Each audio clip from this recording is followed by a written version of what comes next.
Täällä on nää nastat. Se lämpötilaanturi, se laitetaan sinne kiinni. Joo. Eli kun se tulee tonne kiinni, niin sen jälkeen sitten niin seuraava, kun ruvetaan miettimään mitä tarvii kytkeä, jos meillä on lämpötilaanturista lähdetty, niin sitten meillä näkyy täällä viestit moottorille säätimeltä. Eli siellä pitäisi olla 5 ja 6 nasta. Eli siellä on 5 ja 6 nasta on in ja out. Niin outti on toi TV1, eli se tarkoittaa sitä moottorin ohjausnastaa. Eli siellä menee 0–10 volttia jännite. Joo. Eli se 0–10 volttia jännite tarkoittaa käytännössä sitä, eli silloin kun se jännite on 0, niin venttiili on ihan kiinni asennossa. Joo. Ja sitten kun se jännite nousee 10 volttiin, niin se on täysin auki asennossa. Ja 5 voltilla se on keskiasennossa, eli se säätää sitä niin kuin jännite säätää sen.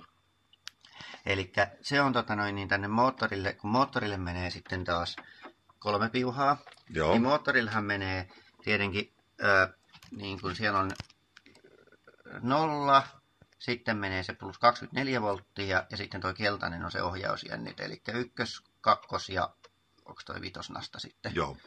Eli täällä se taitaa olla ykkönen on sininen, eli se on niin kuin 0, 2 on niin se 24 volttia, eli se on se moottorin jännite, eli jännite sinne menee koko ajan. Selvä. Ja sitten toi 5 volttia on se, mikä säätää sen asennon.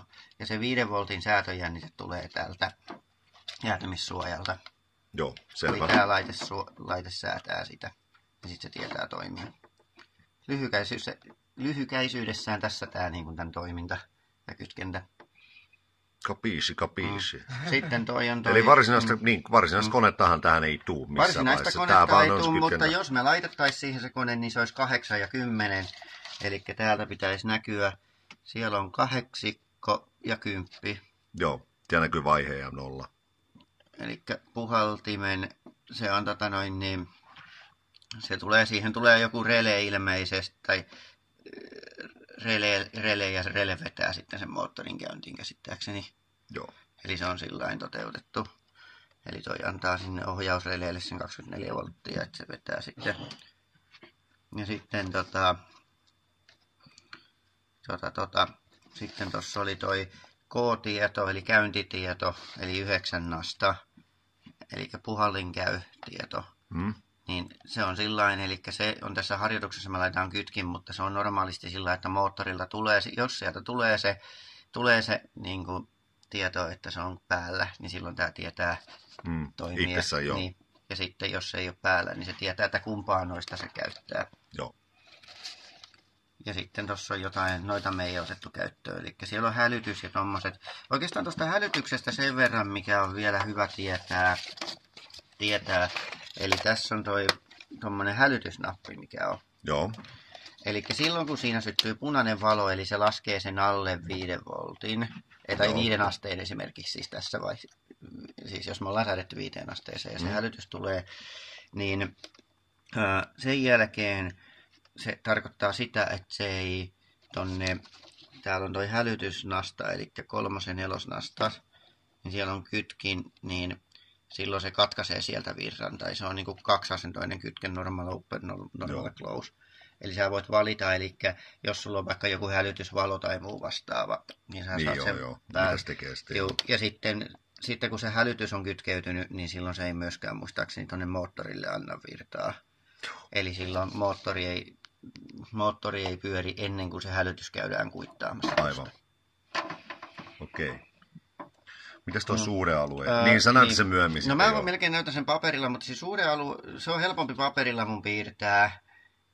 Ja sitten toi ennakkoaloitus, niin se tarkoittaa lähinnä sitä, että rupeeko se ennakoimaan, jos sä oot säätänyt vaikka tänne 20 astetta, niin rupeeko se säätämään sitä jo niin kuin 17 asteen kohdalla. Niin joo, aivan, se on niin yksinkertainen. Että toi 16 on sitten, tuntuu, mä en tiedä voiko se olla niin iso edes, mutta se tuntuu vähän älyttömältä, että se niin kaukaa rupeisi, mutta se on niin kuin siihen, mutta toi suhdealue, niin se on helpompi näyttää paperilla. Niin onko se mistä se opettaa puhukin vähän sitä, sen muuttamista tavallaan, sitä käyrän muuttoa ylös tai alas? Joo, se Se on varmaan se. Se on...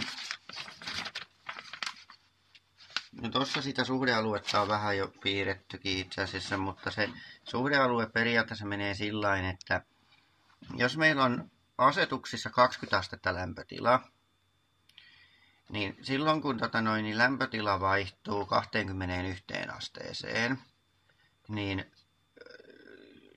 silloin jos suhdealue on 8, niin periaatteessa se vaihtaa, ja kun toi on nyt 28 astetta, no siis, mutta se vaihtaa niin kuin tosi paljon nopeammin 0–10 volttiin niin kuin 1 asteen erolla. Että 1 voltin per 1 aste siinä suhteessa vai? No ei ihan suoranaisesti.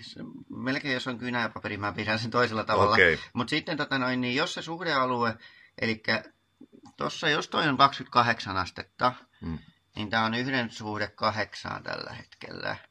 Niin silloin se vaihtaa sen 10 volttia. Mutta sitten jos se olisi 1:4, niin silloin se vaihtaisi jo 24 asteessa se 10 volttia. Ja jos se on 1:1, niin silloin 21 astetta riittää, että se tulee se 10 volttia. Okay. Eli käytännössä se tarkoittaa sitä, että jos se suhdealue on 1:1, niin... Okei.